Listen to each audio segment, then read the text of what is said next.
This morning on FreightWaves Now, vaccine requirements are back under fire from Canadian trucking groups. Bill Schmidbauer talks strategies for keeping freight moving, and more labor negotiations are coming soon. What to look for in the next few months. Those stories and more coming up on FreightWaves Now.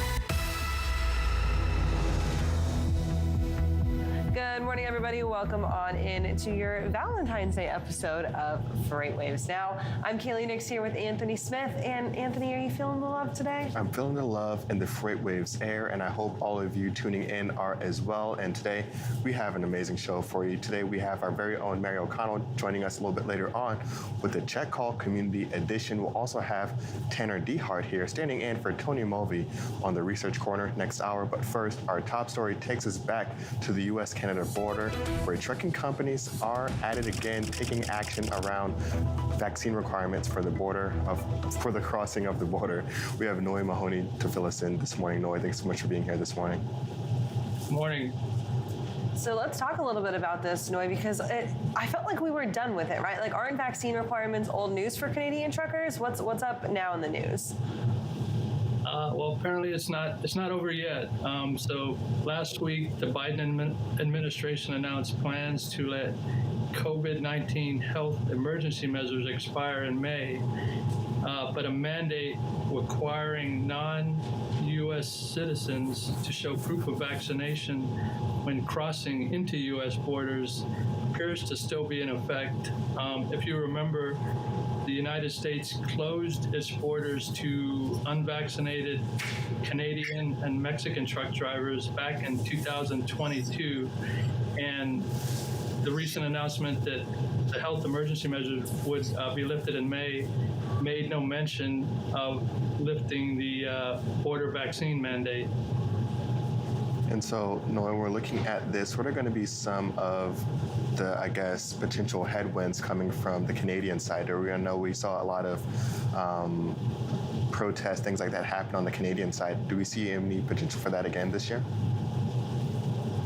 Yeah, you're correct about the protests. If people remember the Freedom Convoy protests that took place in Canada, in Ottawa, back in January 2022, February 2022, was in response to the U.S. and Canadian vaccine mandates. Canada lifted its border vaccine mandate in October. And, when that took place, many trucking associations in North America urged the Biden administration to also lift, U.S. border vaccine restrictions. But so far, the Biden administration still has those the mandate in place, and it's unclear, if it'll lead to more protest. I know I spoke to representatives of the Canadian Trucking Alliance yesterday, and they represent about 4,500 carriers and owner operators in Canada, and they just want some clarity, but also they're urging the Biden administration to lift these restrictions, because they say that as much as 10 to 15% of truck drivers in Canada are unvaccinated. And so this mandate is leading to driver shortages and capacity issues at the U.S.-Canada border. I think that it's interesting that this is still in place because this order, the vaccine mandate order, came outside of the emergency declarations that were declared at the start of the pandemic, right? And is that why we're seeing, even though the emergency declarations are set to expire, now the vaccine mandate can remain in place because they were two separate pieces? That's a very interesting point. When I began writing this article, I had assumed that the vaccine mandate started when the emergency declaration started way back in 2020. But you're correct, the vaccine mandate is separate from the emergency declaration. It's only been in place since January 2022. So it's unclear why it's still in place. I guess the Biden administration feels like, I don't want to guess what they're feeling, but their response has been, that the pandemic still warrants having some of these restrictions in place for, unvaccinated people entering the U.S. And they haven't so far mentioned, when this restriction could be lifted. And Noah, are we seeing any kind of different requirements for the U.S.-Mexico border, or is that just something that has the same requirements potentially for the most part, but isn't getting as much attention? Yeah, that's an interesting point. It's the exact same restrictions for the U.S.-Mexican border as the Canadian border. It hasn't seemed to created as much social unrest or protest among truck drivers in Mexico. I know I did a story a couple months back speaking to carriers in Mexico and cross-border trade operators, and some of them told me, it has affected their, driving pool, the availability of drivers, but it hasn't drawn the, widespread protest that we've seen across Canada and also here in the U.S. So do you think that that's maybe a statement on the availability of labor and people looking to enter and work in the industry in Mexico, right? I think a lot of folks, in Mexico, you're saying, okay, this driver's not vaccinated. Okay, well, there's another one waiting to take their place because they have so many folks available for work. And is that kind of the reflection of the different, almost kind of sides of thinking when you look at Mexican labor versus Canadian labor? Yeah, I think so. In Mexico, the government basically said, if you don't have proof of vaccination or if you don't get vaccinated, we're not going to give you a permit to operate, or we're not going to give you, this job, this company, the permits they needed to do cross-border. So I think in Mexico, it was more a pragmatism among, trucking companies and trade operators this is just another thing we need to keep operating. Whereas here, in the U.S. and also in Canada, a lot of people took the vaccine mandate to be, something kind of disturbing their personal choice, their personal freedom. Whereas in Mexico, it was just sort of more seen as something we need to do just to, keep our job, keep operating. And Noah, with this situation, do we see any timelines set out for when this could be really kind of eliminated, alleviated, anything that we're going to be watching out for? Yeah, that's one of the questions I asked the person I interviewed from the Canadian Trucking Alliance, and they basically said, we have no idea. The U.S. government hasn't given any indication of when this mandate will be lifted. They haven't mentioned it at all in any public announcements, for months. So it's just really unclear when this will be lifted. And of course, this is specifically surrounding the COVID-19 vaccine. But do we see any other vaccine requirements that have maybe been in place, carried over for cross-border travel like previously? And is this just the kind of, I almost want to call it like media sensation and kind of sensationalism that has taken over specifically for just the COVID-19 vaccine? It appears that it's only for the COVID vaccination. I haven't seen any reports of, other vaccinations being part of this mandate. So it, as you said, I don't know if it's media, something created by the media, because, there was a lot of social unrest, especially in Canada and the U.S. with these freedom convoys. So a lot of people really took, the vaccination, as as an affront to, some people took it as an affront to their personal choice, personal freedom, and some still do. So it'll be interesting to see how this plays out and how long it'll take the U.S. to lift this mandate.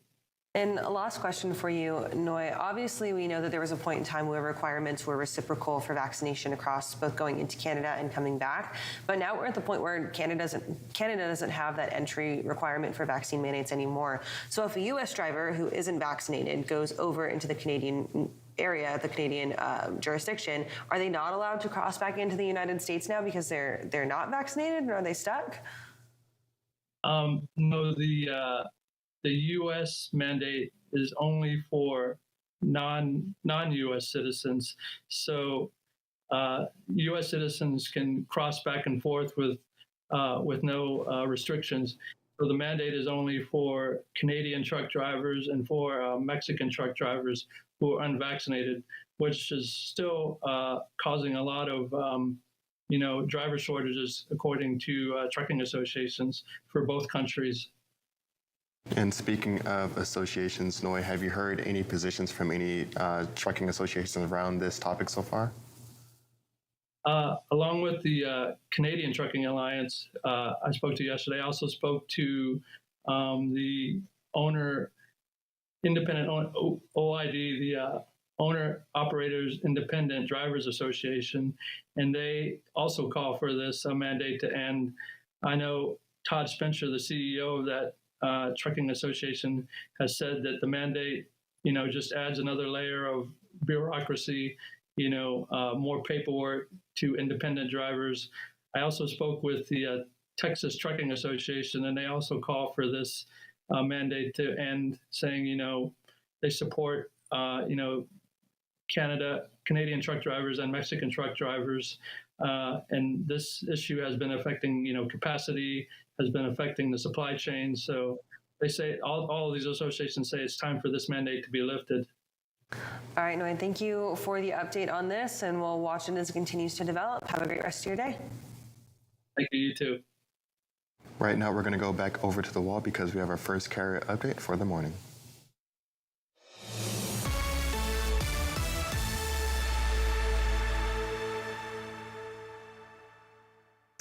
Happy Valentine's Day. Welcome to this morning's Carrier Update. I'm Tanner DeHart, joined alongside Donnie Gilbert. And Donnie, Valentine's Day, we're looking at some dry vans. What's going on? Yeah, I'm having to spend my Valentine's Day with you, Tanner. Hey. I appreciate it. No. Hey, we're going to talk some dry van stuff today. We're going to go through and look at the markets here. So we look at the, here in the blue line, I have dry van outbound tender volume index. Now, of course, it's a little bit disappointing, but it's slightly trending down right now. We kind of expect this a little bit. It's February. It's a tough month. And the worst part about that January, February is there's no real incidences that'll really push up or help carriers push their rates up, like no big holidays. Now, there might be a snowstorm here and there, and we saw that happen here last week, but it didn't have that much of an effect, not as much as we thought that it would have. It didn't, not like it was 2 years ago when half the U.S. froze over. So as we look at some things later on, you'll see how the markets are deteriorating. They continue to deteriorate. Our rejection rates are headed down. We're at 3.26 for rejection rates, which is here in the red line. We've been below that one time. This is the second lowest we've ever been on rejection rates. The first time was when the economy shut down for COVID. So it would have been, March 2020, when it dropped way down, and it was like 2.5 or 2.2. So here, and of course, we were shut down. In an active market, this is the historic low we are at right now. Wow. So what do we're looking at refrigerated, obviously. So what can refrigerated carriers do in this type of market? The dry van market. Yeah. Yes, they was refrigerated. What does dry van market do? The problem is there's just too much capacity, and with too much capacity, obviously we're going to have capacity dry up, i.e., people park their trucks or bankrupt, leave the market, whatever you want to call it. Now, there's two things pushing this rejection rate down. We're used to one. One is normally the spot market, what's going on in the spot market. Well, right now, spot market rates are well below dry van rates. But the other part is what we looked at yesterday, diesel fuel prices. They're at the highest they've hit record highs this year or in the past 12 months. It's the second biggest expense. It's just a lot better right now for carriers to drop back, take their contracted freight, take that fuel surcharge, which is like around 65, 70 cents a mile, and they're killing the spot rate, the spot market. They're much better pricing in the contracted rates, and that's because when we look at it later on, we'll show you that gap between spot rates and contracted rates. Basically, spot market rates are below contracted rates, and that's not even adding fuel to the contracted rates yet. So it's a tough market. Let's go to the next chart here. We looked at this yesterday as well. I like to look at it, dry van, outbound. This is just the rejection rates. This is what I wanted to show you right here. 3.26, dotted line. Here's the one time. that we were below, and that's when the market shut down. In 2019, there's a couple different times we got really, really close, but no cigar. We are at record loads for an active market. When we come back, we'll look at some tender lead times and a few maps and see what's going on pressure-wise with what kind of pressure is on the shipper for dry vans. Awesome. Thank you, Donnie. That's this morning's carrier update. We'll send it back over to Kaylee. Guys, time now for a first check of your headlines this morning here on FreightWaves Now. Truckload carrier PAM Transportation did not provide a 2023 outlook in its 2022 fourth quarter report after reporting an earnings per share of $1.08. That beat analyst estimates, but was down 34 cents year over year. Revenue in the truckload segment increased 14% year over year to $170 million, excluding fuel surcharges, while the company grew its fleet by 535 power units. That growth included finalizing the acquisition of Metropolitan Trucking and its fleet of 320 trucks back in June. UPS has laid off an undetermined number of Teamsters union drivers that fall into the junior driver category under the existing UPS Teamsters labor agreement. Those drivers work Tuesdays through Saturdays and are scattered across business units and the country. UPS said in a statement that it is reassigning some of its employees to better fit with the business needs, that it hopes to have those affected drivers back in position later this year. Under the existing labor contract, any driver layoffs that happen must happen at the junior level before senior drivers are affected. And LTL carrier Pitt, Ohio announced it has acquired a minority stake in final mile provider ARIA Logistics. A New Jersey-based ARIA is a 3PL that connects large retailers with carriers and specializes in home delivery of big and bulky items like appliances, furniture, and fitness equipment.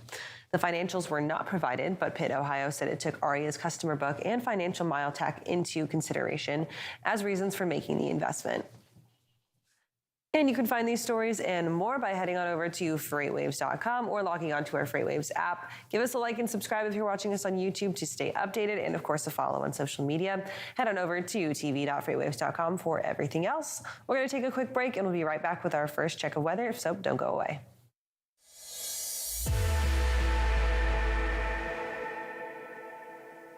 The 2023 Freight Tech 25 list is filled with meaningful innovators from across the industry who are helping shape what the future of supply chain will look like. Check out the full list of these companies and all the latest Freight Tech news at FreightWaves.com. From the truckload quoting page within TITMS, you can create a new shipment to instantly display your historical lane average alongside all of the market-leading rating intelligence tools. In just a few clicks, you can adjust the quote, add your margin, select your quote response template, and email an official quote right off to the customer from the same page. Request a demo today at ti-software.com to find out how TITMS can optimize your quoting process.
Welcome to Drilling Deep. I'm your host, John Kingston.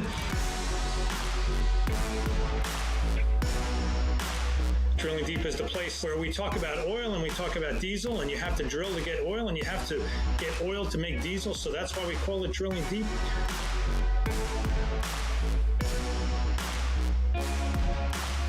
Drilling Deep drops every Friday on FreightWaves TV and all available podcast platforms. Welcome back to FreightWaves Now. It's time for our first check of the weather this morning. We're talking about a pretty robust winter storm setting up across the southern plains and into the desert southwest, bringing some heavy snowfall and some major traffic impacts along the interstate corridors there. So let's move right into it in Sonar Critical Events. Up on the map, we've got our watches and warnings up right now, shaded in blue. We've got winter storm warnings in effect all across northern Arizona and into northern parts of New Mexico. That does include the I-40 corridor just from the west of Albuquerque all the way in through Flagstaff, out through Kingman, Arizona, into the Arizona, California, and Nevada borders. With that, we're expecting some very strong winds as well as snowfall rates that at times could lead to blizzard-like conditions, low visibility, and issues along those interstates pretty much everywhere. Couple that, we've got high wind warnings in place along Albuquerque as well, that I-40 corridor between Albuquerque and the Arizona-New Mexico border, and then eastward between New Mexico and Texas, as we can be expecting gusts that are going to be between about 55 and 60 miles an hour. So you'll have the blowing snow as well as that pretty intense snowfall rates, bringing really just some terrible travel issues to those corridors. Right now, I-25 moving through the Albuquerque area is actually shut down in some places due to that snow. And let's check out this video. This is a video from Glorieta Pass that was this was filmed yesterday. This is in just to the north of that Santa Fe area, and you can see you've got some pretty wet, heavy snowfall coming down. Expected to see several rounds of that snow throughout the next few days. So today and then into tomorrow morning going to be that heaviest snowfall there.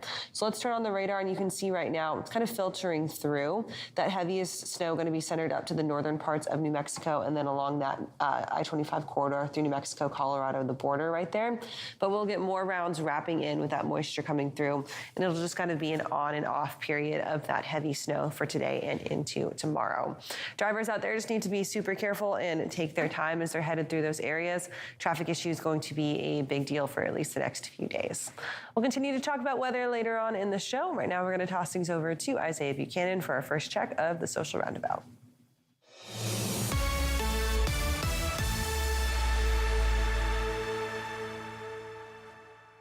Welcome into Social Roundabout, everyone. My name is Isaiah Buchanan, and I'm going to do my own kind of carrier update this morning, but I'm going to be talking about Valentine's Day spending. Now, the National Retail Federation put out some charts that are showing the total spending, household spending, and then the percent of people that are participating in Valentine's Day. Now, the first one I'm going to show you here is the total spending. Now, this shows it's all the way back from 2007 up to 2023. Now, you can see it slowly increases, and it really skyrockets around on 2020 of February. So I'm not really sure what caused that spike in spending for Valentine's Day in 2020, because it was before we shut down for COVID. We didn't shut down until March. But you can see that there's a huge drop off following 2020, and then it's on a steady incline, and 2023 is slowly inching back up towards that number that we got in 2020. Now, the next chart I'm going to show you is going to be the household spending, and it's going to look very similar to the chart that I just showed you, the total spending. You see it. There, it starts off very low back in 2007. We get a peak in 2020, a decline, steep decline in 2021, and then we've been steadily increasing ever since then. But here's what I really found interesting with these charts is the percentage of people that are participating in Valentine's Day. Now, it's backwards from what I would have thought, but you see back in 2007, we had about 63% of people participating in Valentine's Day and spending money on that day on their significant other. And it's slowly declined every year. We're down to about 52% this year for Valentine's Day, which that means, I guess, since less people are participating, that means the households are spending a little bit more money on Valentine's Day, whether it's going out to eat, whether it's chocolate, flowers, jewelry, whatever the sort. So that's what I found really interesting regarding the percentage of people who are participating in Valentine's Day and how much money is being spent. That's all I have for this edition of the Social Roundabout. But in our next hit, we're going to talk about a very fancy restaurant you can take to and get your wife or significant other a very romantic dinner. That's all I have. I'm going to toss things back over to Kaylee and Anthony. Thanks, Isaiah. You know, a couple weeks ago, he was talking about you can pay like a zoo $85 to name a roach after your ex and feed it to one of their animals. I wonder if Isaiah spent that $85 today. You know what? I think Isaiah may have. I mean, we have to follow up with him in the next social roundabout because he is an interesting man.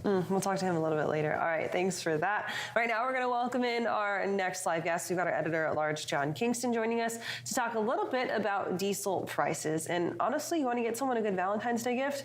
They drive a diesel, fill up their truck, right? Like, that's worth it. Yeah, we're down with the DOE EIA number came out yesterday. It was down 9.5 cents to 4.444. Nice, easy number to remember. We are not yet at the pre-war levels.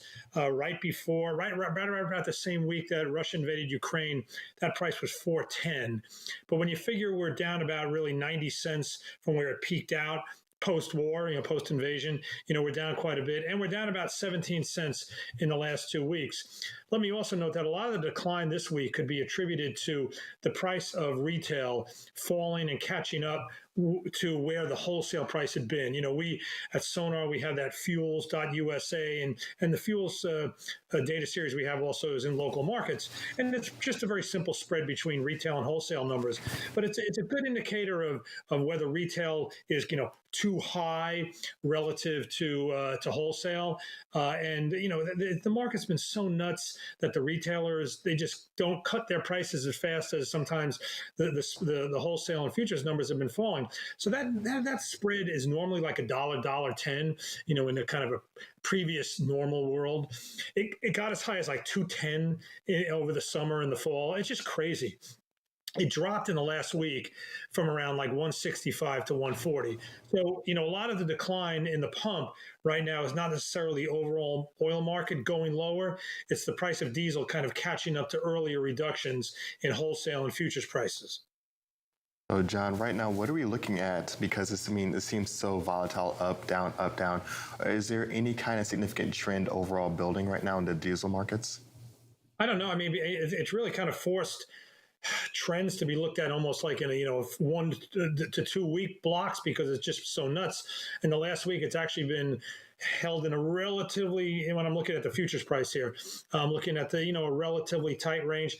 The big thing that happened in diesel happened about a week ago last Sunday, which was the EU ban on Russian diesel imports. Not just diesel, all products, but diesel was the one that was kind of the main focus of attention. And there was some talk about it was going to impact the diesel market right away. I didn't think it was going to impact the market right away, and it didn't. But that doesn't mean it might not down the future. It does take time for oil supply lines to realign. So if the EU nations were not going to take Russian diesel, the Russians were going to have to export it elsewhere. On top of that, what the EU did was they set a price cap of $100 a barrel on Russian imports or the Russian oil. Now, how can they impact that price? They can do it because the major insurers of the world oil tanker trade are based in EU countries. So they can require those companies that are in EU member states to say, do not insure a cargo of Russian oil, of Russian diesel, that's priced at more than $100 per barrel. Right now, the world price, the price of Russian oil is, I think, a little bit above $100 per barrel. So we're not going to be sure how that plays out. I tend to think that eventually the supply lines do realign and Russia will find customers. But, a couple of things. A, it could take time. And B, there's a lot more freight costs involved in instead of, just moving it across the Baltic into some European country or over the North Sea. You have to ship it many, many miles, like to India or China. Somebody has to bear that freight cost.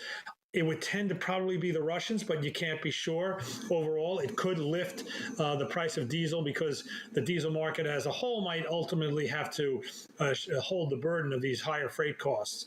So I don't think the EU ban on Russian sales less than that $100 per barrel has been tested or played out. So I think we have some time to go to see what happens there.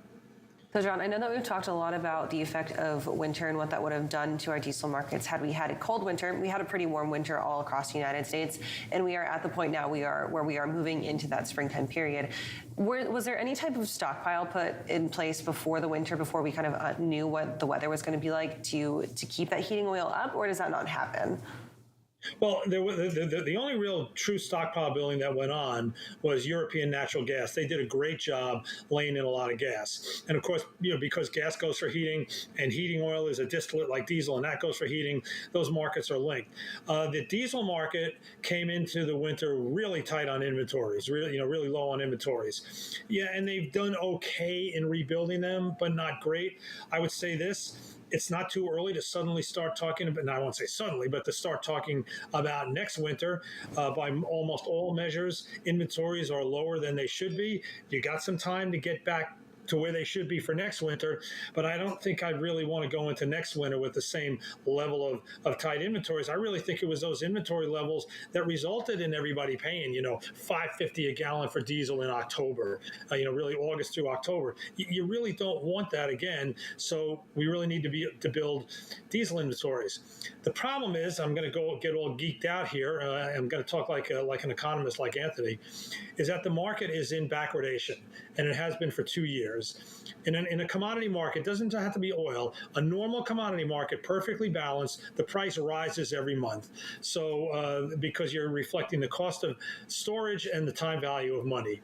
In a market that's really tight, where the most valuable oil is that one that you want right now, that price declines out over time, and that discourages inventory building.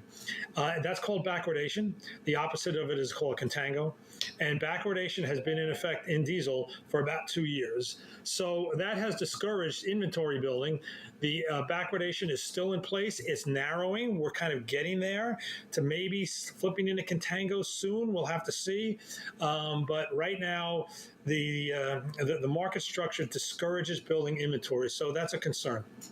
So, John, we know that the kind of simultaneous timing of the drop-off in the freight market and the peak prices of our diesel prices were really kind of aligned last year, the end of last summer into the start of last fall. Of course, we saw the mass exodus of people who are running maybe 1 or 2 trucks, they're independent owner-operators, because they just simply couldn't afford to pay those high diesel prices while only getting those low freight rates. As we're finding kind of that floor, the flattening of the freight market, and now we're seeing this decline in diesel, do you think that we can maybe see some of those folks who left the industry coming back in now, as maybe it becomes a little bit more affordable to run? Boy, that's a good question. I'm not really sure I would know the answer to that. I guess if diesel was the only thing that pushed them out, but getting back into business, there's always some barriers to entry. You stop paying insurance, you just have to start doing that again, maintenance, et cetera. Diesel is down. It's down from the craziest levels, but like I said, it's still above where it was pre-war. So is it enough to bring people back from being on the fence? Whew, I don't know about that one. It's the second biggest cost, but I've always tended to think of it as the straw that breaks the camel's back rather than diesel's down, let's go. Diesel tends, Zach Strickland's done some really good work on this, that the price of diesel and the price of freight rates do tend to align. So it's hard to imagine a scenario in which the price of freight rates, where the freight rates go up and diesel continues to drop. That would be like the ultimate Goldilocks market for trucking. And, based on the work that Zach's done, that kind of situation doesn't happen. And John, of course, Ukraine really was a really big variable in the diesel markets over the last few quarters, or we saw from last year. Right now, we're seeing early talks about potential invasion by Russia and Moldova. Is there any kind of potential that we see this shake up any of the oil markets, or is this something that wouldn't be as much of a factor right now? Well, yeah, I don't think it'd be as much of a factor because you're not really dealing with an impact on supply. This impact on supply from the war has come in the various sanctions. And, look, Russia is producing. Russia's crude is producing at a level pretty much where it was before the war. So if you had an expansion of the war, I don't know. I think that all the policies that are in place that restricted Russian oil, if it did restrict it, are in place. Look, my concern with Russia, I've got a lot of concerns, but is this: the world going forward needs Russian oil. I don't mean just next month. I mean 5 years from now, and 7 years from now, and 8 years from now. And they do not have the internal expertise to match the exodus of all of the smart people that left from ExxonMobil and and Schlumberger and Halliburton, et cetera. They cannot replace that internally. Why do you think they hired these people in the first place? Why do you think they brought them in? They brought them in because they don't have the expertise. And this country's oil industry is going to need that expertise. Even if the war ended tomorrow, you think all those companies are rushing right back? They're not. So that is my concern. And, the IEA, the International Energy Agency, forecasts like between now and 2030, like a significant drop in Russian oil output, largely because they don't have the expertise and they're not likely to get it anytime soon. It's going to be fascinating to watch, not only just for the upcoming year, but for a number of years. John, thank you for joining us today. And of course, we'll hear from you on Friday for Drilling Deep. Thank you. Right now, we're going to take a short break, but we'll be right back with more FreightWaves Now.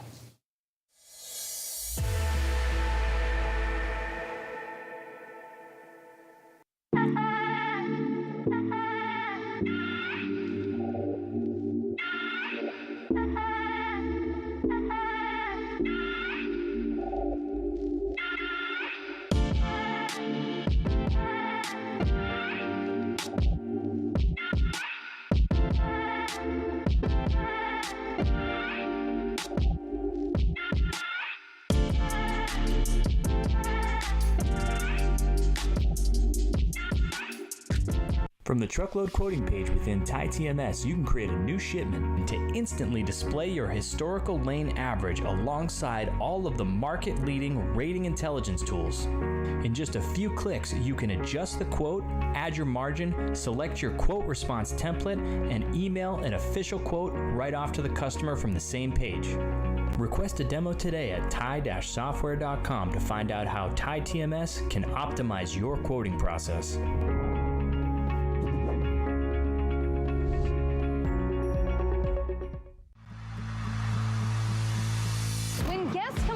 Like F3, we know what they want is a chance to show off their products, their swag, and make new partnerships that will last until our next FreightWaves event.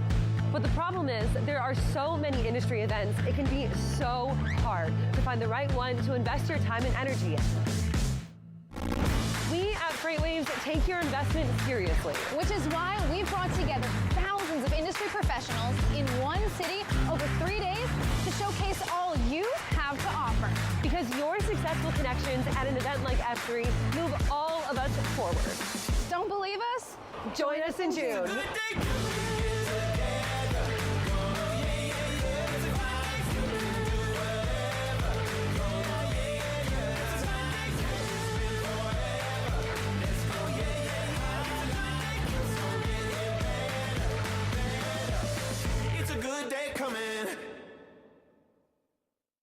Hey everybody, this is Thomas Watson, enterprise trucking carrier expert here at FreightWaves, telling you about my show, Loaded and Rolling.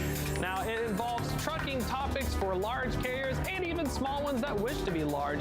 Anything that impacts trucking, you can get it there. You can catch us every Tuesday at 1 p.m. Eastern on tv.freightwaves.com. We do it live.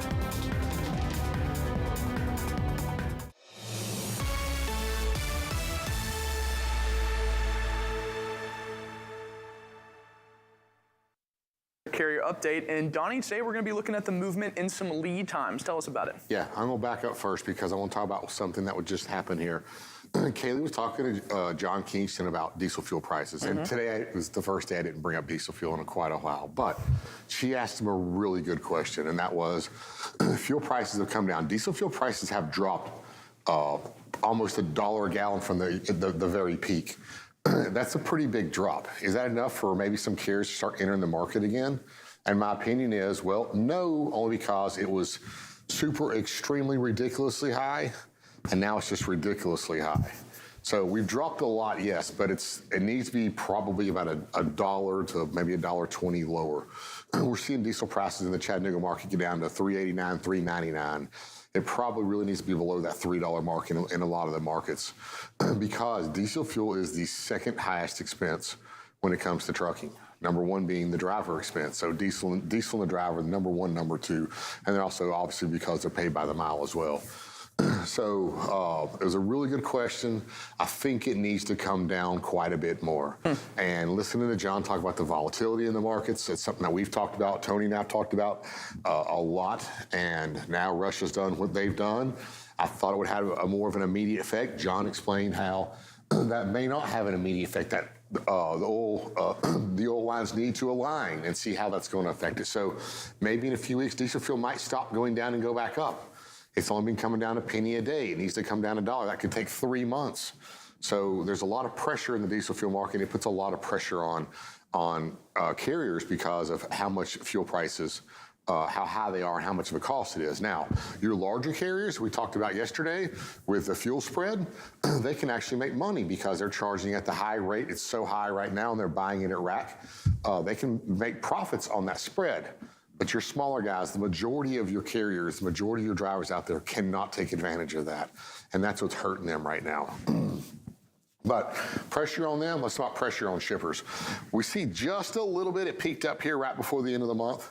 We're looking at our dry van outbound tender lead times, but it's starting to settle back here some. So we're on the kind of coming down slightly here to 2.68 days.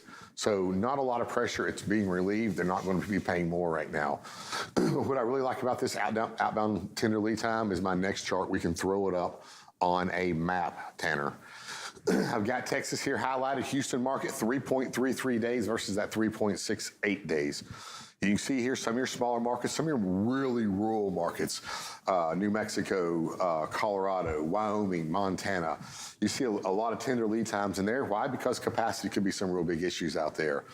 When we come back though, Tanner, we're going to take at least Houston right here. We're going to bring it up on a chart, compare it with the regular like we talked about, and see what's going on. All right? Awesome. Thanks, Donnie. We'll hand it back over to Anthony and Kaylee.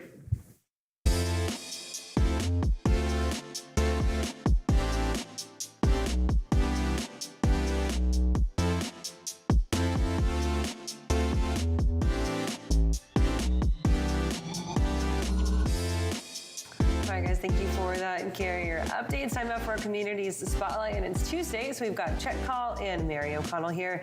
Mary, I have to let you know, I saw the little dance you were doing, and I was doing the same exact dance, so I love it. It's just such a strong, shoulder dance. It's like a little bop, you know? Yeah. You have to throw some shoulders in. Well, we're glad to have you with us for our community spotlight today, dressed for the festive holiday in your red. I love it. So let's go ahead and talk about something that maybe brokers don't necessarily love, and that's last mile technology, right? Yes. So historically, everyone jumps into last mile because it is quite profitable and it is easy to, your customers are more than likely starting to demand it, especially if you have a lot of retail heavy customers. They'll start kind of demanding it or saying like, oh, it'd be great if you could offer this. And, some brokers we're long past the days of, oh yeah, I can just get my LTL carrier to do a white glove delivery. It's fine. Those days are long gone because there's actual final mile providers. There's entire plans you can have that have complete visibility from where it picks up to where it delivers at that residential house. We love it. It's great. But there is technology that has to come with it, and then kind of you're stuck with it's yet another piece of technology that I need to get for my brokerage that is yet another subscription fee, or maybe one of my current existing technologies doesn't offer the same visibility or the end tracking that I want, where I don't know exactly where that driver is going to be. Because if you think about it, when you order something from Amazon, sometimes it'll show you that it's 10 stops away. That kind of insane high, detailed visibility is something that brokers need to kind of get with, just because it's the competition's doing it. Everyone's it's just, you gotta get on it. You gotta get on it. And Mary, when we're looking at the final mile space, would there be a potential for even more fragmentation just because the barrier to entry is so much lower than having to get a full-on truck? Maybe some folks are, delivering in a van, smaller vehicles. Do you see that this being a potential, I would say headwind into really being able to fully get into this industry? Yeah, I would absolutely see that. It's no secret. Everyone knows that the supply chain industry is a little fragmented, just a little bit, but it's the smaller carriers, those that, we have just maybe 2 or 3 vans and we're doing some expedited stuff or some final mile delivery. That's a lot easier because it's just like, we just have a couple trucks. It's fine. If your volume is pretty low, we got you. It's okay. Or they can sign on with like an expedited network where it's just like, I am running under this company as a final mile driver, but it's just like me and my minivan delivering stuff. So I think we're going to start to see a lot of those that maybe is like has one central app or one central company, and then it has a bunch of different final mile drivers from there. Just because you don't need your investment for a final mile company is not a $60,000 to $80,000 semi truck. It's a box truck that you can probably rent from anyone for the day if you don't want to go buy one. So it's not, that barrier to entry is going to be quite low. And I think it's really going to take a strong piece of technology to come in and say, okay, well, this is how we kind of lump everyone together via some sort of visibility tool or some sort of program. This is how we take all those independent guys and kind of get that visibility apportioned back where, the customer or the shipper know exactly where their product is at all times, because that's obviously one of the most important things is, making sure something's not lost or stolen or missing or or in the side of a ditch somewhere. It's really just kind of, I think we are going to see some more of that fragmentation, especially in that final mile space before it gets better. So if you're a shipper and you're maybe trying to make the decision between using like a 3PL on a final mile carrier versus using maybe a parcel delivery service for your mile deliveries, where do you go to kind of draw that distinction? Is it based on kind of weight and what you're shipping, or is it just kind of like on a need by need basis? So if you have, for the most part, if I'm shipping something parcel, if I'm shipping something final, like small, I'm going to use a parcel carrier. It really just depends on what that is. So if you need a couch to be set up inside someone's house, you're probably going to use some sort of expedited final mile, some kind of hybrid of like a parcel via an LTL shipment where, you're going to have to pay a driver to go in and set it up. Like when I got my couch delivered, they came in and they set it up for me and said, have a nice day, and left. But when I got a bookcase delivered, someone just dropped the cardboard box off on my front porch, and I had to put it together. So I think depending on what that end user has to do, will determine what service you choose. Because if you need someone to come in and set something up, then that would be a different service with a completely different price point and a completely different price breakdown. And some of those charges, you would pass on to the consumer because they're the ones requesting it, and other ones, you don't need to, you can just drop it off on the front porch. And also it depends on what you're shipping. If you're shipping an insanely large, playground set in your backyard, that's probably going to still go LTL. It's probably still going to go not in like a parcel truck. Like it's not going to show up on the UPS truck that drives in front of your house. So there's a world where all of it exists. It just depends on your products and your needs and what you need that to do to make your customer and your consumer the most happy. And Mary, one of the big things that you mentioned earlier, of course, was technology. Do you see any ways that brokers can really take advantage of existing technology to really be more efficient and more active in the final mile space?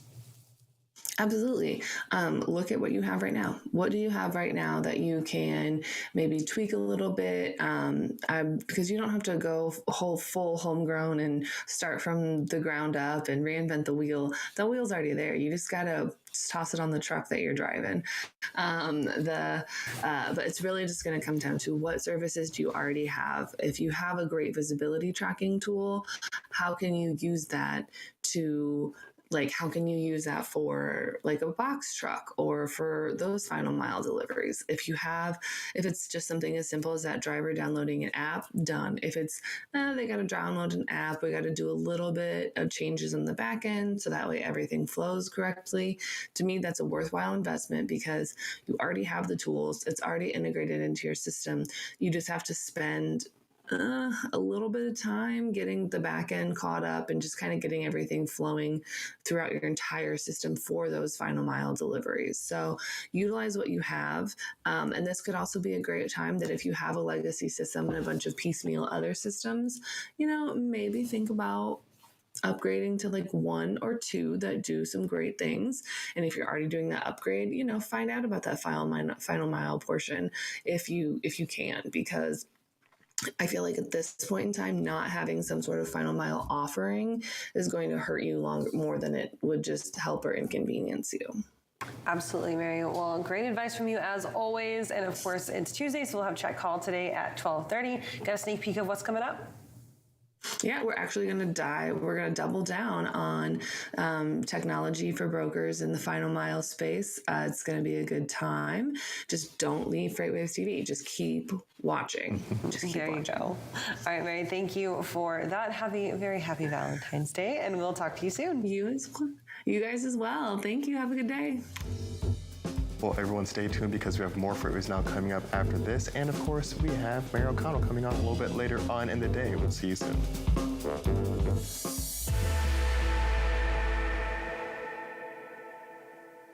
Welcome back to another edition of Check Call. Check Call. Check Call. Check Call. Let's go. Nobody works for free, so why should we be expecting our drivers to? Okay, let's just get it together now. What are some of those proactive steps that you can start taking now? For myself, I would like the Earth to still be here for a little bit longer, but is a hot dog a sandwich? Oh, okay. Is pizza an open-faced sandwich? It's bread. I have been ready for this question. I've seen the show. We're all in this together. Thanks for making me hungry. Now I want a hot dog. You're welcome. Catch episodes of Check Call Tuesdays at 12:30 on FreightWaves TV. Keep up with all things Check Call on freightwaves.com/checkcall. See you on the internet. From the truckload quoting page within TMS, you can create a new shipment to instantly display your historical lane average alongside all of the market-leading rating intelligence tools. In just a few clicks, you can adjust the quote, add your margin, select your quote response template, and email an official quote right off to the customer from the same page. Request a demo today at tie-software.com to find out how TMS can optimize your quoting process.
Welcome back to FreightWaves Now. It's time for our second check of the weather here on this Tuesday morning. We're talking about a couple of impacts expected from the warm sector of our next big winter storm setting up across the southern plains and the desert southwest, starting off with heavy rain and then moving into 2 different rounds of severe weather, which will impact the southern plains and into the deep south. So let's take a look right now at sonar critical events. We've got the radar up as well as our watches and warnings for the next few days. So we have a wind advisory. Well, first off, we got a lot going on up here on the map right now. So let's talk about advisories. Right now, I've got a wind advisory in place across Oklahoma and down into the Dallas-Fort Worth area. Those wind advisories extend up to the north-northeast as well through the front ends of this storm here. And this is kind of the first piece of it, the moisture moving in with the cold air behind it. But this cold air is going to kind of get stuck across the Texas panhandle. So most of this is just going to fall and continue to fall as that liquid precipitation, that rain. We see some heavier spots coming through the radar right now. All of that is going to be below severe limits, but there are some pockets of heavy rain embedded in there, some strong winds embedded as well, which is why we have those wind advisories in place. Out in front of that, we've got 2 severe weather outlooks in place for tomorrow and then in for Thursday. So our first one, your Wednesday severe weather, going to impact the Dallas-Fort Worth metro, eastward along the I-20 and I-30 corridors up into the western parts of Tennessee and Mississippi. For day 3, this is going to be for Thursday. This is that second piece of the winter storm that moves through. Driven by the cold front, we have the severe weather expected across the deep south, so Mississippi, Alabama, Georgia, up through Tennessee into Kentucky and the Ohio River Valley. That day 2 to day 3 is really what we need to worry about, because that's going to be the biggest tornado threat for us here. Typically, we don't see this impressive of a setup for tornado weather this early in the year. We typically don't see this until like mid to late April, but we're expecting a pretty significant chance of strong storms with those moving through. Threats are going to be strong winds, heavy rainfall, hail, and of course the tornado impacts there as well. Most likely to see tornado activity in the first part, so for tomorrow across the Texas and Arkansas areas into Louisiana and the western parts of Tennessee and Mississippi, but can't rule them out as those storms form into a line and move eastward through the Thursday timeframe. That's it for this look at weather. We'll continue to talk about this as we move throughout the rest of your show today. Right now, we're going to toss things back over to Isaiah.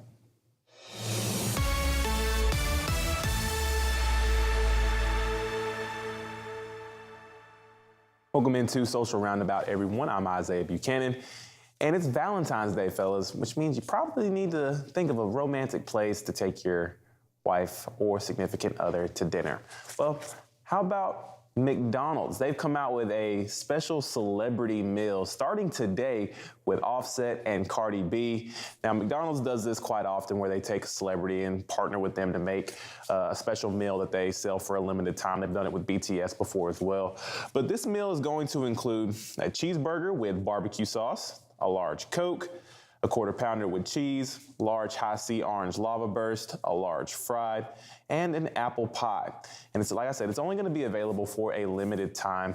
And the reason that they partnered with Cardi B and Offset is because Cardi B says that she is always asking Offset to take her to McDonald's, whether they're leaving the studio or just hanging out at the house. She is always asking him to take her to McDonald's. So that's why they have this meal. So, fellas, treat your significant other to something special. Take them to McDonald's. Let them get whatever they want off the dollar menu. But if you're like me, well, you don't have anybody to celebrate Valentine's Day with. And so, you know, sometimes you got to treat yourself. This is what you got to do.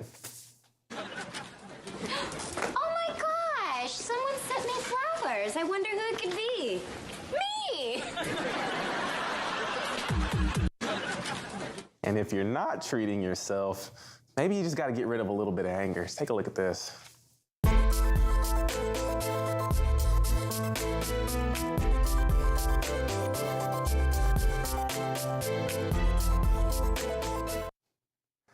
Little man, I feel your pain, buddy. You got to get that anger out one way or another. That's all I got for this edition of the Social Roundabout. Right now, I'm going to toss things back over to Kaylee and Anthony.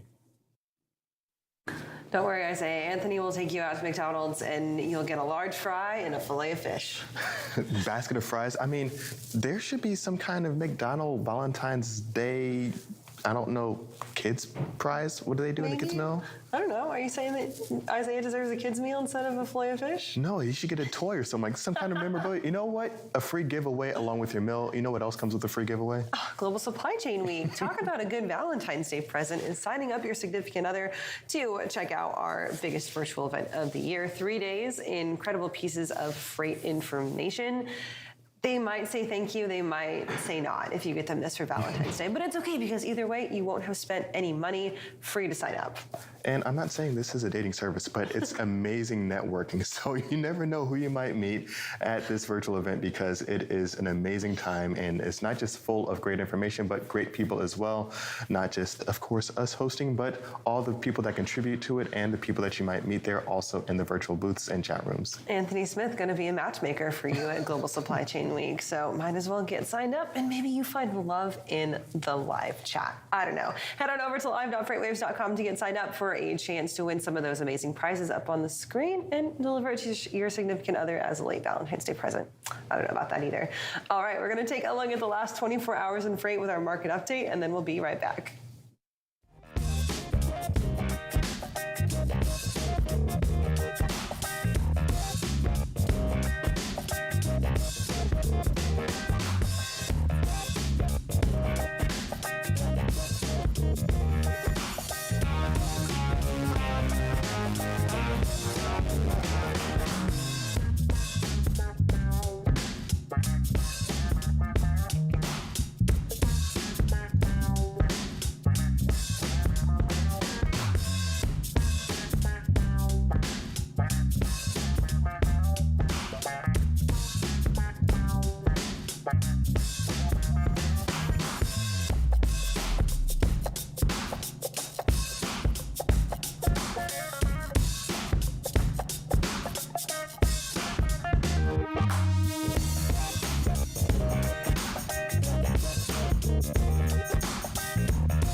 Like F3, we know what they want is a chance to show off their products, their swag, and make new partnerships that will last until our next FreightWaves event. But the problem is there are so many industry events, it can be so hard to find the right one to invest your time and energy in. We at FreightWaves take your investment seriously. Which is why we've brought together thousands of industry professionals in one city over 3 days to showcase all you have to offer. Because your successful connections at an event like F3 move all of us forward. Don't believe us? Join us in June.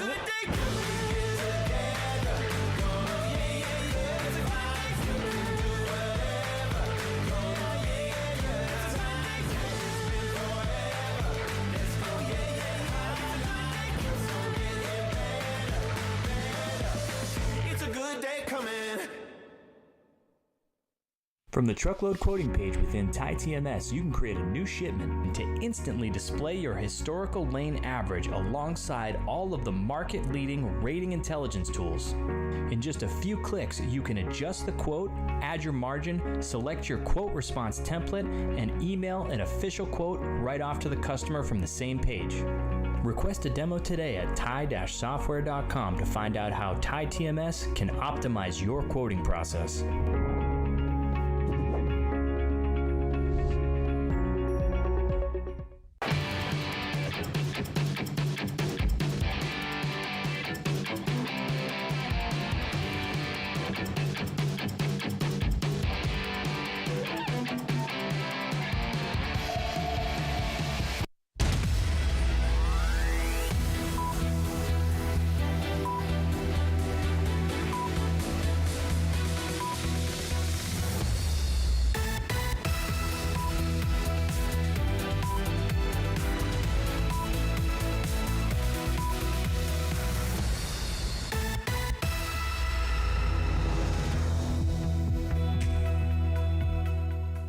Welcome back to FreightWaves Now. It's time for your 10 a.m. check of top stories this morning on FreightWaves.com.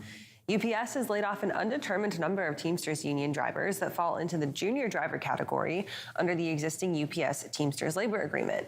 Those drivers work Tuesdays through Saturdays and are scattered across business units and the country. UPS said in a statement that it is reassigning some of its employees to better fit with the business needs, that it hopes to have the affected drivers back in position later this year. Under the existing labor contract, any driver layoffs that happen must happen at the junior level before senior drivers are affected. LTL carrier Pitt, Ohio announced that it has acquired a minority stake in final mile provider ARIA Logistics. New Jersey-based ARIA is a 3PL that connects large retailers with carriers and specializes in home delivery of big and bulky items like appliances, furniture, and fitness equipment. The financials were not provided, but Pitt, Ohio said that it took ARIA's customer book and final mile tech into consideration as reasons for making the investment. Ocean carrier HMM reported strong full-year results for 2022, despite a plunge in profits for the fourth quarter. Overall, it saw a 34.8% increase in operating profit year over year, but a decrease in fourth quarter profit of 53.4%. HMM reports earnings in Korean won, said that 2022 revenue rose 34.7% year over year, converted to a $14.54 billion hit. The net profit hit $7.8 billion. HMM said that freight rates in key trade lanes have been under downward pressure, and that was one of the reasons for the major profit slide. Cummins will retire its L9 and X12 legacy engines and replace them with new X10 engine technology, which will allow heavy and medium-duty trucks to operate on a variety of fuels. This move is consistent with the engine maker's plans to offer its X15 energy engine, which is powered by natural gas, propane, hydrogen, and possibly other combustible fuels, as an interim solution as it moves to zero-emission batteries and fuel cell technology. The fuel-agnostic engines all start from the same base engine and have different gasket components in order for them to be adapted to different fuel types. And ocean carrier Zim is expanding its e-commerce service into the Port of Baltimore, increasing the frequency of calls and the size of ships visiting the port. The changes will occur in stages and will change calls from biweekly to weekly, with ships increasing from 6,000 TEU capacity to 8,000 TEU capacity. The service increase comes as Port of Baltimore is receiving millions of dollars in public and private funding for expansion projects, including in intermodal infrastructure like the Howard Street Tunnel in Baltimore proper. And you can find these stories and more up on FreightWaves.com and in our FreightWaves app. Give us a like and subscribe if you're watching us on YouTube, and head on over to tv.freightwaves.com for anything you might have missed. We're going to toss things back over to Tanner and Donnie for our next carrier update.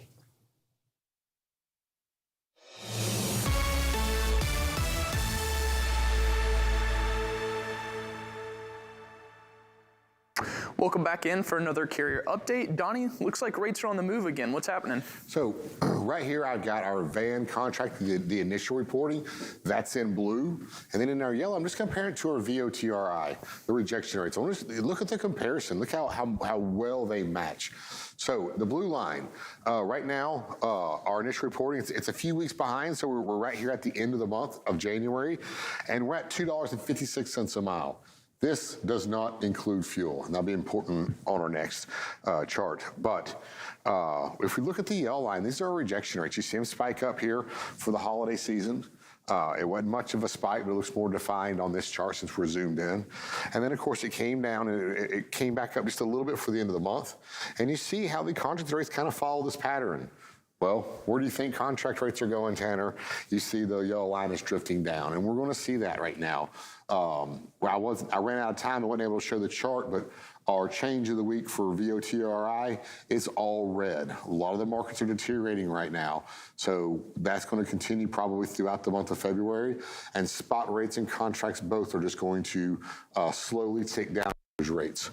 So the troublesome part is, what if you're a carrier that signed up at these higher rates on your contracts? You may stop getting your freight. If you see volumes drop, they may tell you, hey, well, we just don't have as much shipping right now.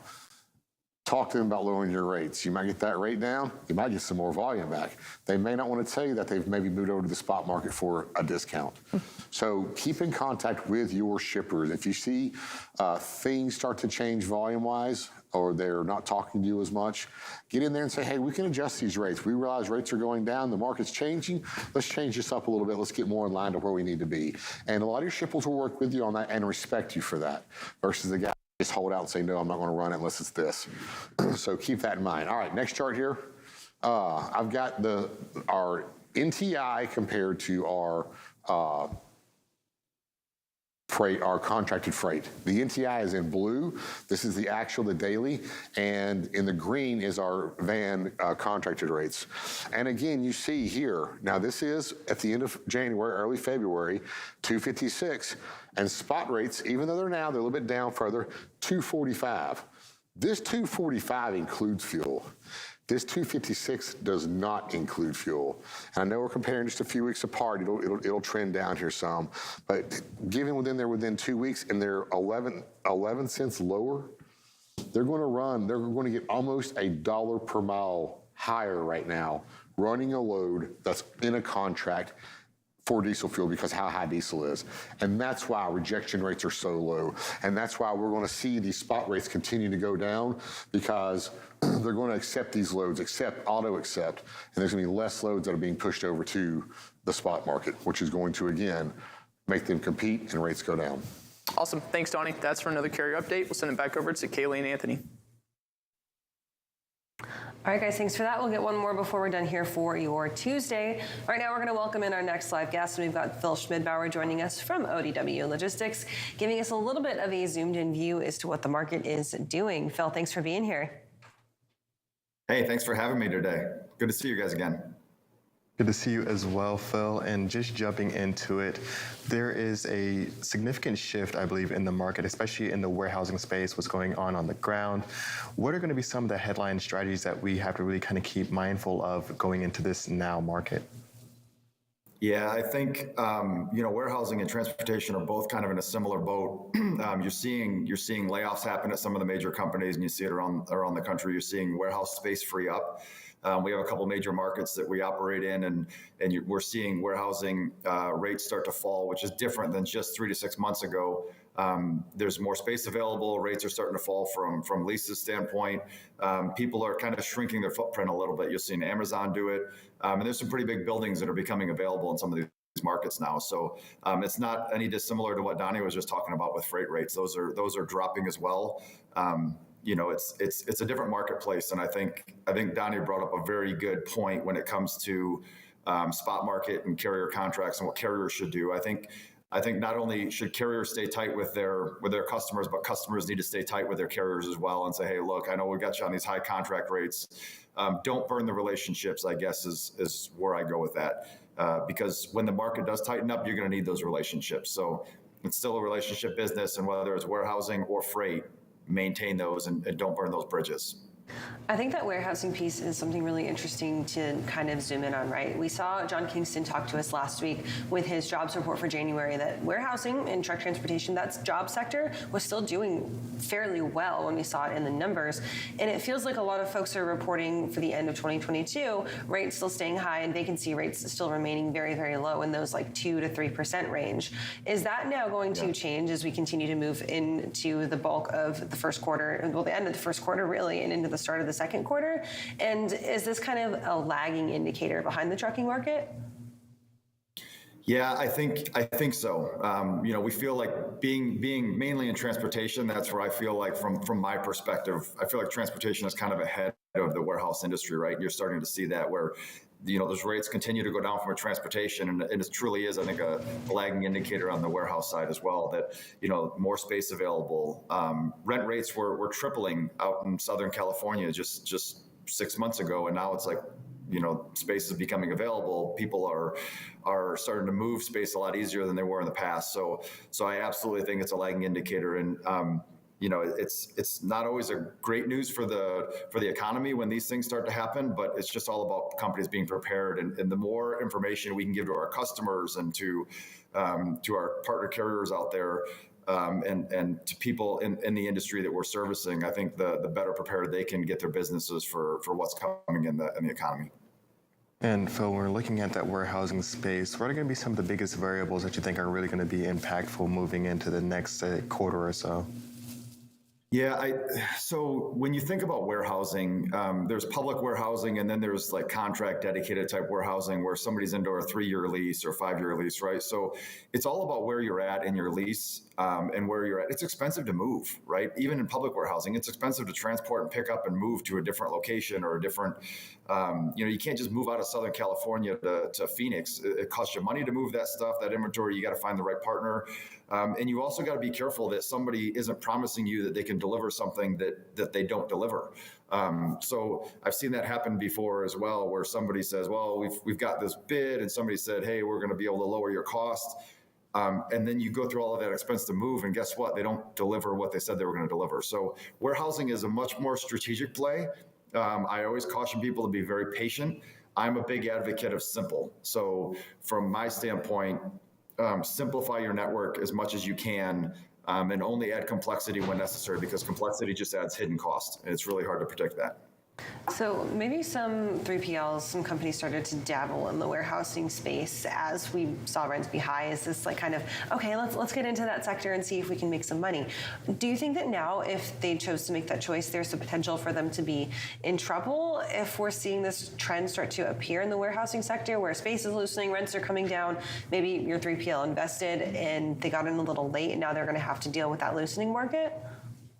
Yeah, I mean, it could spell trouble if you went and agreed to some high rent rates over a long term, and now you're having trouble filling that space. That's for sure. Over the past few years, we haven't seen any issues filling space. As a matter of fact, every time I hear the warehouse say, "Yeah, we're at 105% capacity," it's like, "Oh no, we got freight sitting in trailers and extra storage space, and you have customers that are in different buildings, and it just causes problems, right?" So it's not always good to be over capacity, but now it's like, all right, now you got to protect yourself from being under. So people have to be very careful of where they got in and got in at those rent rates, because if they start to drop now, you might have space that you can't fill because space is I don't want to say it's there yet, but it's starting to become a place where there's a lot of space available today. And for one of the big aspects around some of the warehousing and, of course, logistics overall is going to be around the consumer. Are there going to be any consumer trends that you're watching closely to really kind of anticipate some of the movements that you're going to see in the industry? Yeah, I mean, from a consumer trend, we're always looking at that. What's the pricing index looking like? We still have high inflation. It's starting to loosen up a little bit. You're seeing LTL carriers. So if transportation is a leading indicator, you're seeing LTL carriers. I think it was Yellow that just posted a 25% reduction in volume in the fourth quarter. You're starting to see those rates loosen up, which LTL carriers have been very consistent on rate increases and very disciplined to their rating. So I definitely think we're starting to see volume slow down. We're starting to see rates decrease. And I think on the tail end, you're starting to see the warehouse loosen up because of it. What do you think when do you think we're going to see that inflection point? I know for a lot of our market experts here, they kind of ascertain that we're kind of hitting maybe that softening floor, like where we're not necessarily going to see a massive drop off anymore. Not that we're going to see that pick back up, but maybe hitting that kind of break even point. When do you think that we're going to see an inflection point, or do you even think that we're going to see an inflection point this year? Yeah, Anthony's probably better suited to answer this as the economist, but I think a lot of people are calling it a soft landing, right? And I keep hearing soft landing, and I'm thinking maybe second quarter going into third quarter, we might start to see things pick back up again, but which I think is a hope, right? We all want a strong economy. We all want a healthy balance in what's going on in our economy, and I'm hearing second quarter we'll start to see things lift back up and pick back up from that standpoint. So hopefully that's when we start to see things tick back up, and it's just a soft landing, as they call it. Definitely something that a lot of folks are going to be hoping for, Phil. And when we're looking at what's going on within the spot and then contract market, do you have any expectations for how the contract market might start to shape up throughout that time frame? Yeah, I think, and we just saw Donnie talk about it a little bit, I think you're seeing the contract market kind of chase the contract market chase the spot market down a little bit, and they're kind of starting to match up. I think last time I saw a number, it was about 17% gap between the two, and I think that's dropping. I think contract rates, and again, it's all about relationships. So my advice to people is do not burn relationships here. If you have contract rates that are high, talk to your provider, work with them and say, look, we don't want to go to the spot market with this stuff. We need to get in line with where the market's at, or get you closer to that. But in the same sense, shippers shouldn't be going out, in my opinion, shippers shouldn't be going out and just hammering their contract carriers for lower rates to match the spot market, because at some point that's going to take off. And if you ruin the contract relationships, When the market gets tough and the capacity is tight, those carriers aren't going to be your friend anymore. So you just got to be careful and always honor good relationships. I think that's some amazing advice and insight there. Thanks so much for joining us this morning. If people want to get in touch with you, reach out, how can they do that? Yeah, Phil.Schmidbauer at odwlogistics.com, and I'm also on LinkedIn, Phil Schmidbauer. So thanks for having me today. I appreciate you guys. Awesome, Phil. We'll catch up with you again soon. Thanks for being here. Thanks. Take care. Right now, we're going to head back over to the wall because we have Kaylee next with another weather update. All right, Anthony, thank you for that. Continuing to talk about the pretty wide-reaching effects of the winter storm going on. Last week, we saw a very quiet week across the country. You can't say the same as of right now. So we've got snow falling all the way from the U.S.-Canada border down through the Great Plains into the Mountain West, and our first round of winter weather hitting the northern plains into the Great Lakes right now. So let's take a look at the radar right now that we still have up on Sonar Critical Events. Right now, we see we've got some snow falling across the Montana area down into northern Wyoming. Winter storm warnings are in place there along the I-90 corridors and I-25 moving up through northern Wyoming. And then out further to the east, that winter storm warning continues into South Dakota along the I-90 corridor there. Big place of issue is going to be along the Fargo, the I-94 into 29 corridors. We've got blizzard warnings in place here. Winds here going to be super, super strong, blowing not only the snow that's falling out of the sky, but also the ground snow that's already going on down there that's been there for the whole winter. With that, we're going to see kind of this change over in precipitation for today. We'll get snow and sometimes moving into wintry mix. So along that rain kind of snow mix, some sleet possibly falling, then possibly some rain sometimes, back to snow. It's just going to be this kind of mixed bag of winter weather throughout there for pretty much the whole entire day. But that cold air in place will slowly start to move down to the south-southeast, changing that over back into snow as it goes. Most of the rain going to be centered to the south of the Kansas City area and into St. Louis. As you get up closer to Chicago into the Great Lakes, the cold air will help that change over into either the sleet snow mix or just overall snow. But that's the first round that's going on. Second round of that storm is going to set up across the northern parts of the Mountain West already, moving down into, again, New Mexico into Arizona tonight and into tomorrow, and then set up again back up to the northeast. So kind of 2 days back-to-back, double whammy, lots of weather going on. Rain across the deep south and the southeast, snow once you get north of that Iowa, Missouri area. We'll talk one more time about the weather coming up later on in the show. Right now, we're going to take a quick break, and we'll be right back.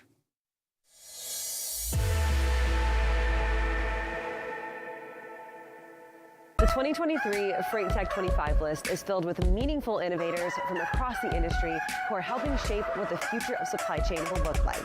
Check out the full list of these companies and all the latest Freight Tech news at FreightWaves.com.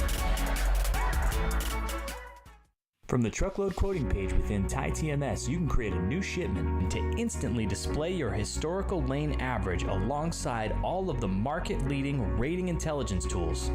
In just a few clicks, you can adjust the quote, add your margin, select your quote response template, and email an official quote right off to the customer from the same page. Request a demo today at tie-software.com to find out how TieTMS can optimize your quoting process.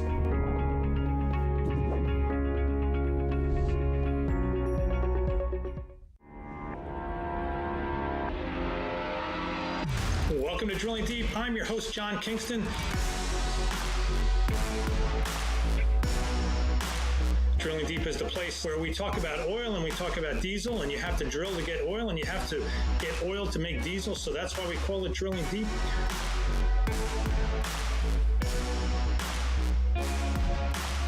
Drilling Deep drops every Friday on FreightWaves TV and all available podcast platforms.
Welcome to this week's Research Corner. My name is Donnie Gilbert, and this week here we have Tanner the rookie here, stepping in for Tony, and we're going to talk a little bit about the CPI. Explain to us, Tanner, what is the CPI? Yeah, so the CPI is the Consumer Price Index. So we're looking at the changes in percentages of basically all the consumable goods, everything that we consume, looking at food, looking at fuel, looking at pretty much any segment. The changes in percentages of? Month over month or pricing? year over year, yeah, of the pricing change. So this is where my wallet gets a little bit hot. That is correct, or cooler. Or cooler. Depending on the report. All right, well, let's talk about this a little bit. Tell me what's getting hot, tell me what's getting cold. Yeah, absolutely. Basically, the report came in this morning at 8:30 o'clock. It does around the 13th or 14th of every month. So as the report came in at a 0.5% increase month over month and a 6.4% increase year over year. It came in a little bit hot than Wall Street was looking for. They were looking for about a 0.4% increase and a 6.2% increase year over year. So report this morning came in a little bit hot, but there were a few segments in the CPI report that were actually looking and trending in the right direction. So the chart behind us is that year over year flow of percentage change, right? And then of course you can see it's 6.4 is what the report came in. The next chart we're going to kind of dive into a little bit, breaking down into those segments. There was a few things that I found pretty interesting. Let's go ahead and bring up that next chart of digging into the CPI report here. So, of course, you can look at that long-term trend year over year. You're also going to get month-by-month changes inside of here as well. Now, Donnie, there's a few things that stick out that I think were really important. The first thing is food, right? We have to eat. We eat every day. We're continuing to increase. We haven't had a single decrease in food yet over the last 2.5 years. In January, it came in at 0.5. So food came in at the exact same increase as the overall CPI. Another thing that I want to point out here is going to be used cars. Used car is continuing to be the strongest driver, pushing us downwards. Year over year, we're down 11.6%, and then for the month of January, we are down 1.9%. Another thing that's really increasing is the shelter. That's one thing that has a really, really big impact on the CPI every month, and we continue to increase in shelter. Now, this month came in a little bit cooler than December, which is good news at 0.7% month over month. But as you can see, we're still up about almost 8% in shelter year over year. That's one of the biggest impacts is on the CPI report, and that's kind of a telltale sign. Once we start to see that shelter month over month start to decrease, that's going to give us some incentivizing that, hey, things are starting to cool off here. Yeah, I look at this and I tell a bad joke. There's no reason for the Fed to up any interest rates. It seems like the fuel stations and the grocery stores are going to curve inflation, take money out of the economy with their high rates. And that really feels how it is. You go and you fill up your tank and you go to the grocery store and buy food, and you don't have any money left. And that could be one thing that's kind of leading us into the direction of our economy right now. It's just because, spending is what keeps an economy rolling. But when people don't have money to spend, it can put us in a downward spiral. And it seems now people are starting to save because of the scare, and they're spending their funds on this. Tony talked about credit card spending, and you're also seeing Americans get a lot more heavily indebted, probably could be because of a lot of these numbers. Absolutely. Let's go ahead and go to the next chart, and let's see how this influences trucking, or, in my opinion, how trucking influences the economy.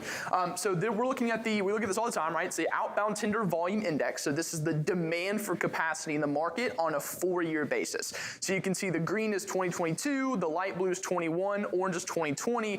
Now, for the first basically month and a half down here, the bottom left with Donnie, we're almost at the same levels as we were with 2020 when it comes to overall demand, and we've been pretty stagnant so far this year.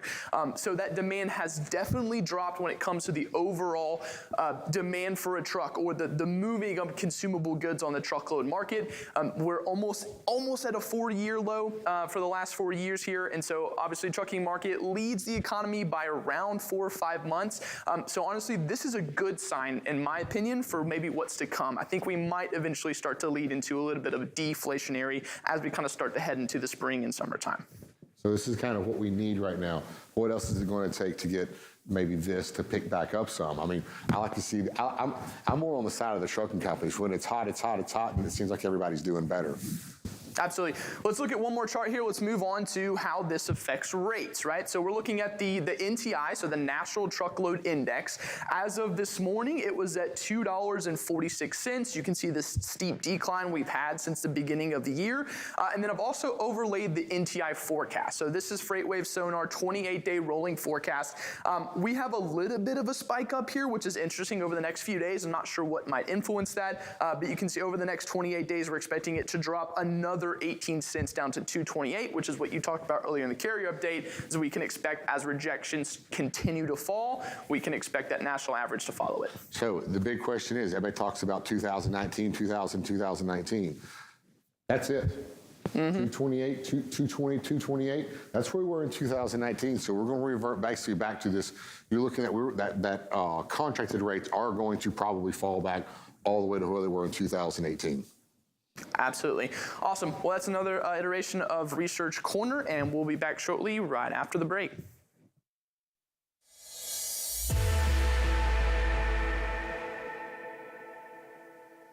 Hey everybody, this is Thomas Watson, enterprise trucking carrier expert here at FreightWaves, telling you about my show, Loaded and Rolling. Now, it involves trucking topics for large carriers and even small ones that wish to be large. Anything that impacts trucking, you can get it there. You can catch us every Tuesday at 1 p.m. Eastern on tv.freightwaves.com. We do it live. From the truckload quoting page within TieTMS, you can create a new shipment to instantly display your historical lane average alongside all of the market-leading rating intelligence tools. In just a few clicks, you can adjust the quote, add your margin, select your quote response template, and email an official quote right off to the customer from the same page. Request a demo today at tie-software.com to find out how TieTMS can optimize your quoting process.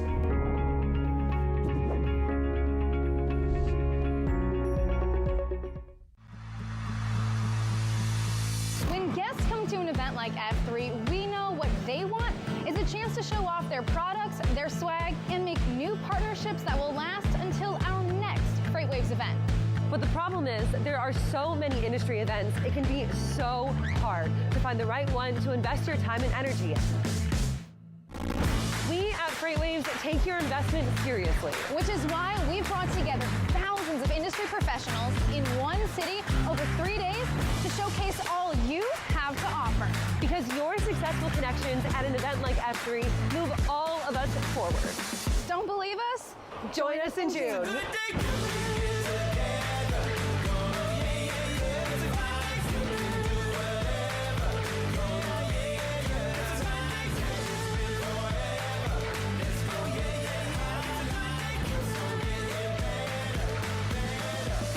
It's a good day coming.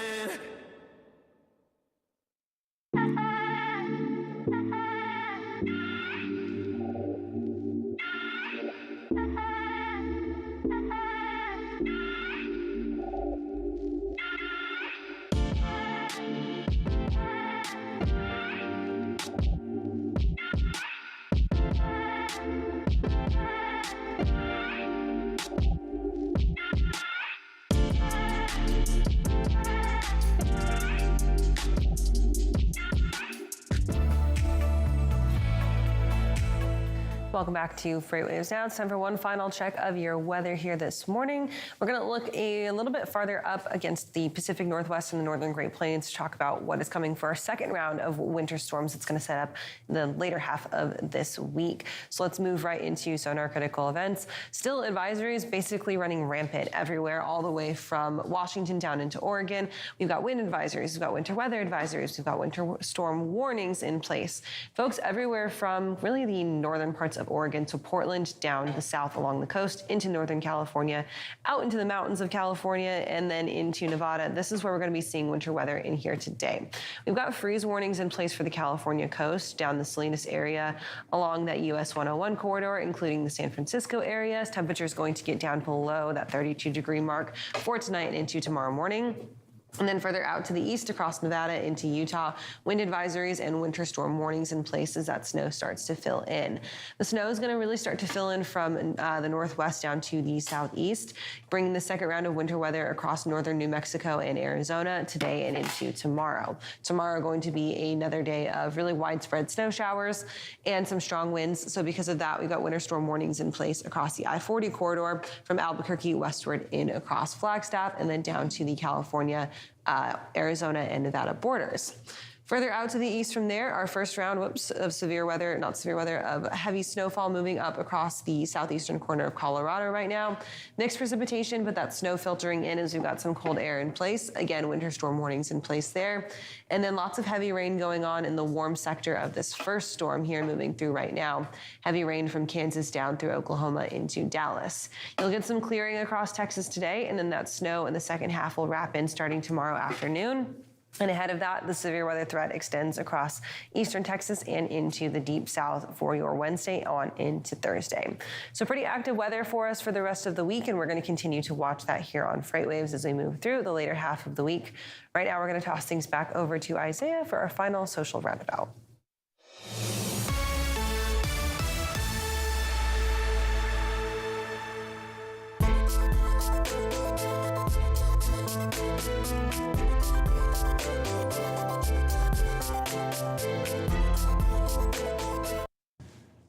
Welcome into Social Roundabout, everyone. My name's Isaiah Buchanan, and I hope that your Valentine's Day is off to a better start than that, little kids. We're going to be talking about the National Retail Federation in this hit. They've released some charts showing how much money people are going to spend on the holiday today. And they have this chart right here. It shows the total amount of spending. And it shows from 2007 to this year, 2023. And you can see that we peaked out in 2020, which is kind of surprising to me because it was before we shut down for COVID. So I'm not exactly sure why we spent so much money back in 2020, but then you do see the steep decline in 2021, but we have been on the incline since that year. So not really sure why the spending was so much in 2020, but another thing that I found really interesting was the percentage of people that are participating or spending money on Valentine's Day. Now you see it starts again in 2007 and it's slowly been going down year. I mean, there's some years where it's increased, but I mean, you see a huge drop off from 2013 to 2014 and then another one from 2018 to 2019. But from over the past decade or so, it seems to be trending downward, which means I guess people are spending more money in their households so that we are spending more money than we were back in the early 2000s or the late 2000s. Now, if I was one who was participating in Valentine's Day, this is probably what I would be doing right here. Oh my gosh! Someone sent me flowers. I wonder who it could be. Me! You can't love others if you don't love yourself first. That's all I have for this edition of the Social Roundabout. Right now, I'm going to toss things back over to Bill Priestley. He's got our roundtable.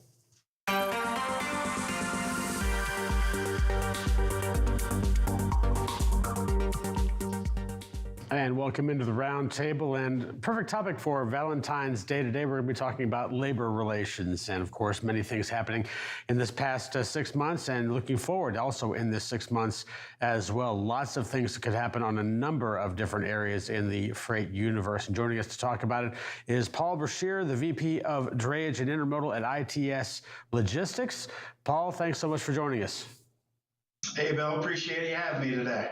Absolutely. I want to get your insight on this. The big one right now, at least, or at least the big one that has been around for quite some time anyway, the ILW, they had a deadline of July 1st last year to get something done. They haven't gotten something done as yet.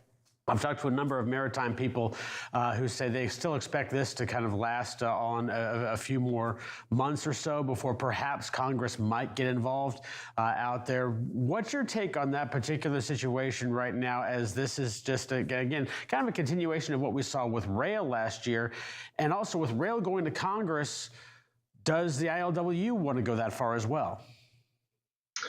I don't think anybody wants it to get to that level. I think the biggest concern that everybody in that area should have right now is that the further this goes out into 2023 and we get closer to contract season with the steamship lines and the BCOs and the shippers signing those contracts, they're going to navigate and continue to navigate towards East Coast ports to hedge themselves. If you look at the data coming in from Long Beach this morning, 28% down year over year is not a good sign for a port that actually had done a pretty good job holding its own in 2022. So as this prolongs, there's going to be a pressure put on the folks that are running the terminals to come to some kind of terms, but they will continue to lose market share if we do not come to some sort of conclusion.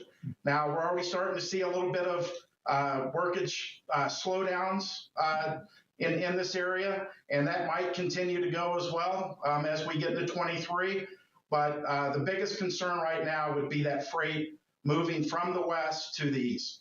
Yeah, let me just kind of dovetail off of that as well. How much of what Long Beach and Los Angeles and West Coast ports in general, how much does that have to do with specifically the ILWU and those union talks, knowing that they may see a shutdown at some point, they may not, and how much of it was just a reaction to the fact that there were 106 ships out in San Pedro Bay and nobody wants to see that again? Well, a lot of those ships ended up moving down to Ensenada, but we won't get into that right now. Sure. Huge, right?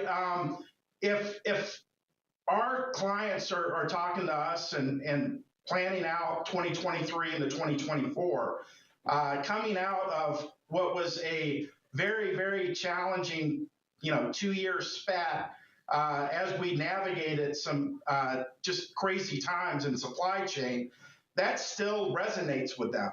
And they're going to still continue to hedge and be over on the East Coast just to make sure that goods can flow in as we get into the Q2, Q3, and the retail season starts picking back up.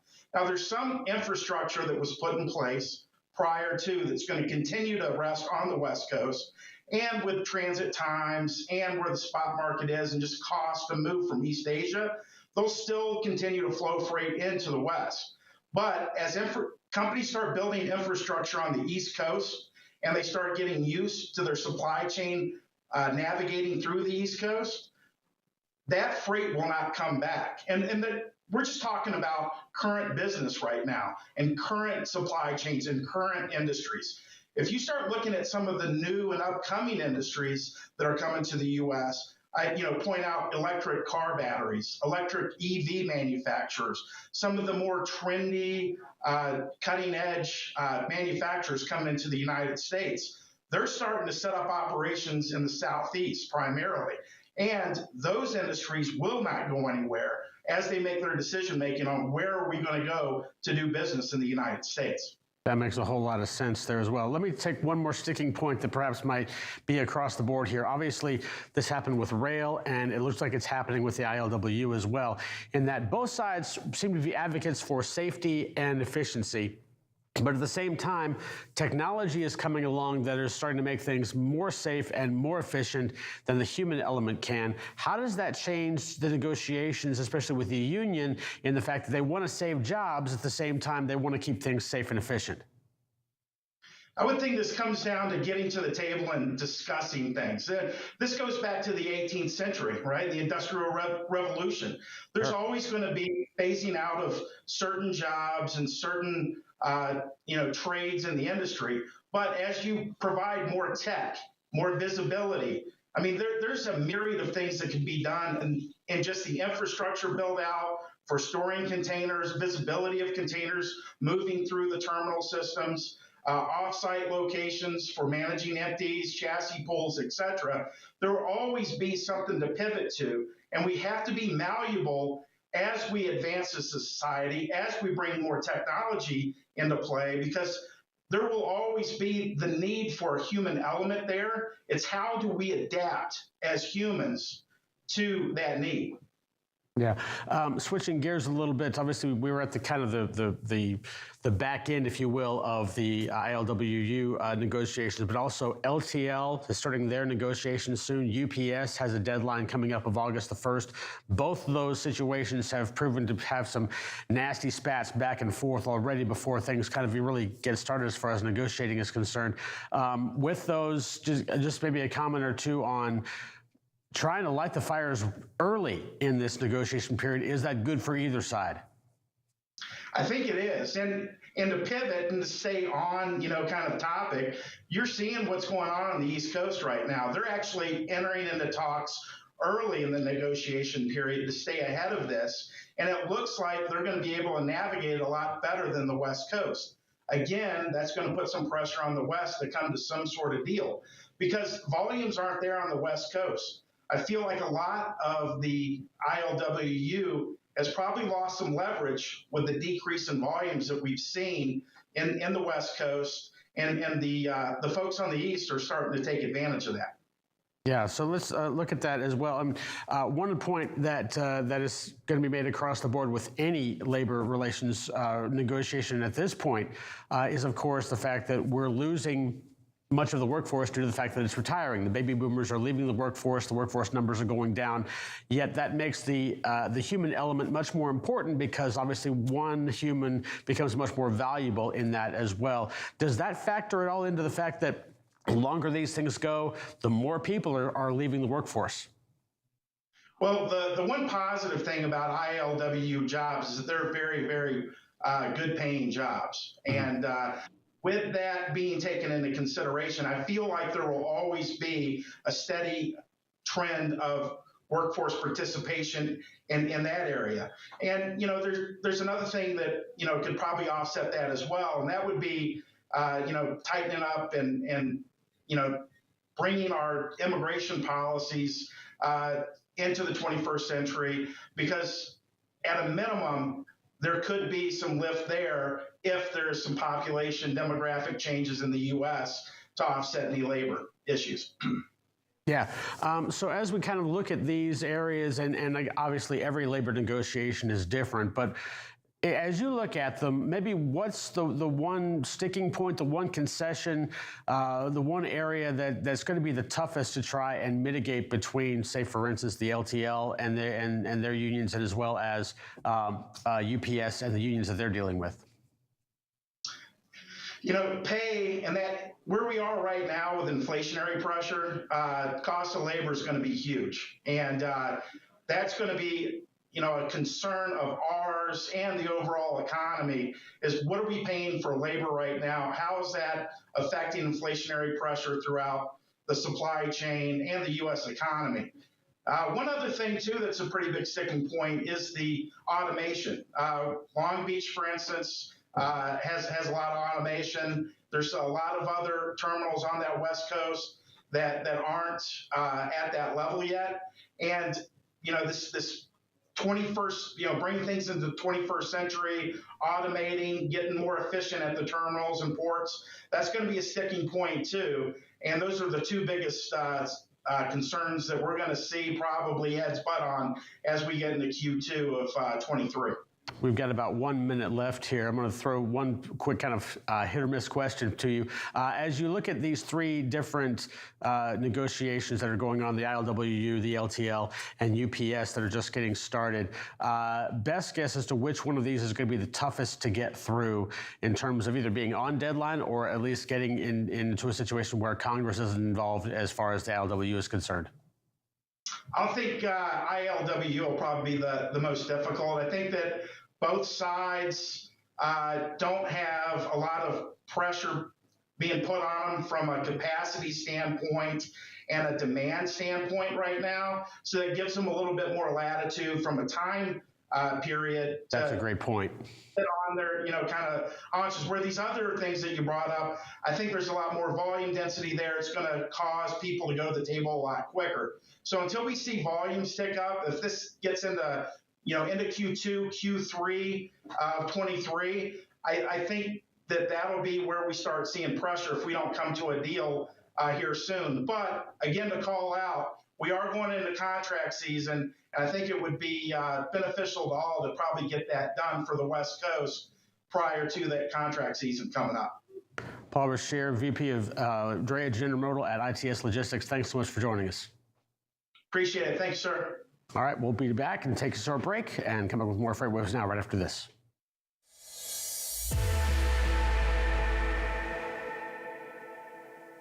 The The 2023 Freight Tech 25 list is filled with meaningful innovators from across the industry who are helping shape what the future of supply chain will look like. Check out the full list of these companies and all the latest Freight Tech news at FreightWaves.com. From the truckload quoting page within TieTMS, you can create a new shipment to instantly display your historical lane average alongside all of the market-leading rating intelligence tools.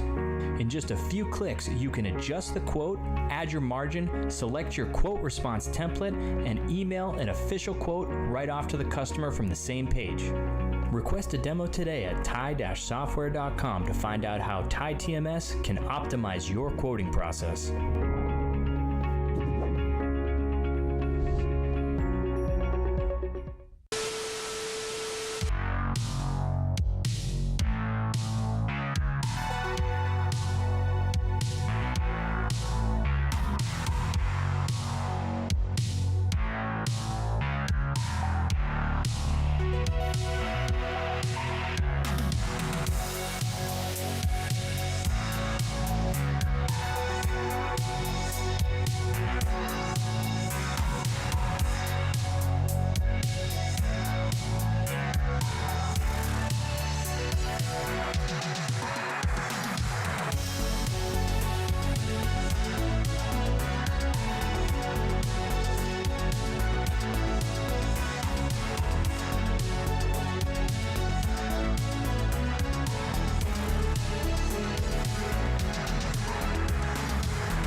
Welcome to Drilling Deep. I'm your host, John Kingston. Drilling Deep is the place where we talk about oil and we talk about diesel, and you have to drill to get oil and you have to get oil to make diesel, so that's why we call it Drilling Deep.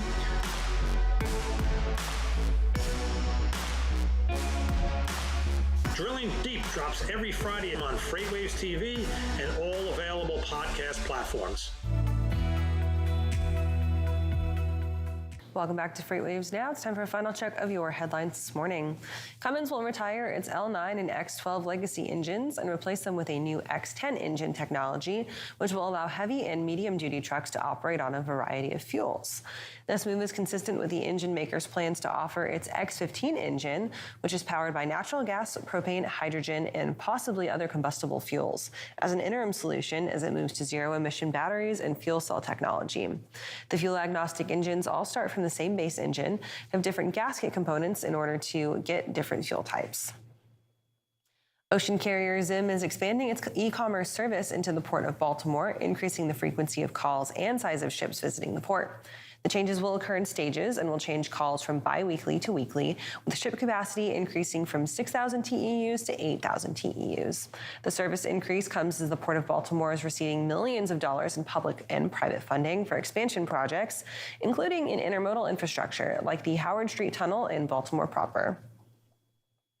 And the Port of Long Beach is hoping to recapture some import volume after seeing continued drops through the start of this year.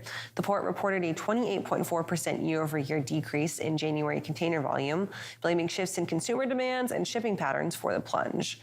Mario Cordero, Port Executive Director, said that he remains optimistic about the port's ability to recapture market share and develop long-term growth projects. The port moved 573,722 units in January. And you can find these stories and more up on FreightWaves.com and our FreightWaves app. Give us a like and subscribe if watching us on YouTube and a follow on social media. And of course, you can head on over to tv.freightwaves.com for anything else you might have missed during the week. We're going to toss it back over to Tanner and Donnie for one final carrier update.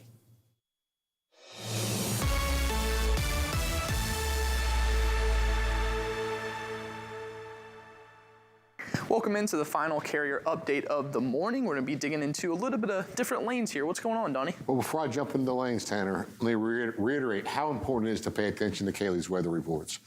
If you look at what's going on, we got I-90, parts of I-70, I-40 that are going to be interrupted with some snowfall. Not as big as what we've previously seen, but still it can cause some very hazardous conditions. And we all, every time there's a storm like this, you can go on Facebook, YouTube, etc., and see these wrecks with cars and truck trailers piling up. We need to avoid that. Please be careful. But it's going to be happening over the next couple of days. Now, what is that also going to do? Well, when it comes to spot markets, it could push the spot market pricing up in different areas. So now I'd start applying upward pressure. But this storm, which I do not have my U.S. map up here, but I'm going to act like I do. She pointed out a storm that was currently over South Dakota and Minnesota, headed east. And in the next, day or so, it's going to be in Green Bay, Milwaukee, Chicago. And those are some major freight hubs. And what it's going to do is going to back those deliveries up, which is going to push back pickups. And then, of course, you push it back 12, 24 hours. You've got your regular freight that should be supposed to be picking up. They're going to be trying to work those trucks in. It's going to cause a mess, and they're going to probably look for some outside capacity, on-demand capacity, to get those loads moving as quickly as possible. So if you're in those areas, I would start pushing your rates up on freight that's picking up Wednesday afternoon, Thursday, and Friday as well. Now, in our lanes today here, we saw where Houston had a very kind of extended outbound tender lead time. So I decided to go and run a few lanes out of Houston here, see what's going on here. Houston to Laredo. People have been kind of whispering about Laredo right now, what's been going on there. Well, going into Laredo right now, it's averaging about 220 per mile. Now, we just saw where these have been extended. Keep an eye on Houston. It may not, it may push in over the next day or two. You may be able to push these rates up. But since it's 3.33 days, I would definitely keep upward pressure on my rates out of the Houston area. The shippers are under some type of pressure in that market. And if carriers don't realize it and carriers aren't pushing their rates up, then shippers aren't going to help them. So push those rates up in the Houston. Next lane here. Laredo coming back to Houston. Well, it was under a lot of pressure out before the end of the month, and that's what the carriers are talking about, rates that were well over $3 a mile. So when the rates are high here, that might be as they're trending down, that might be really what's kind of helping keep those rates low on the Houston to Laredo lane, because it was paying so well, $278 a mile coming out of Laredo. So you can still average pretty well, a little bit over $250 on this lane between Laredo and Houston, and fuel should be pretty cheap. Next lane here, real quick. We got Houston to Chicago, $1.99. Again, it was trending down. It's at least leveled out here, so that's a start. At least it's not continuing to trend down, but push your rates up on this lane as well. Awesome. Thanks for joining us. Back over to Anthony and Kaylee.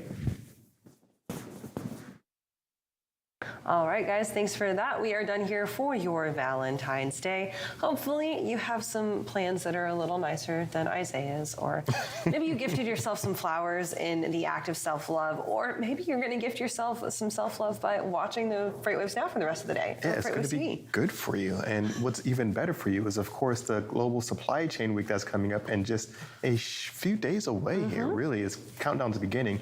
Still open for registration, and of course, we're going to have more content coming up for you today on FreightWaves TV. We're going to have Check Call coming up in just about an hour and a half. Absolutely. Mary O'Connell will be joining us for that. And head on over to live.freightwaves.com to get registered for that Global Supply Chain Week. 3 days starting next Tuesday. You've got the ability to win some awesome door prizes if you get in and get registered. And we'd love to see you there. We'll see you guys tomorrow starting live at 9 a.m. Have a great rest of your Tuesday.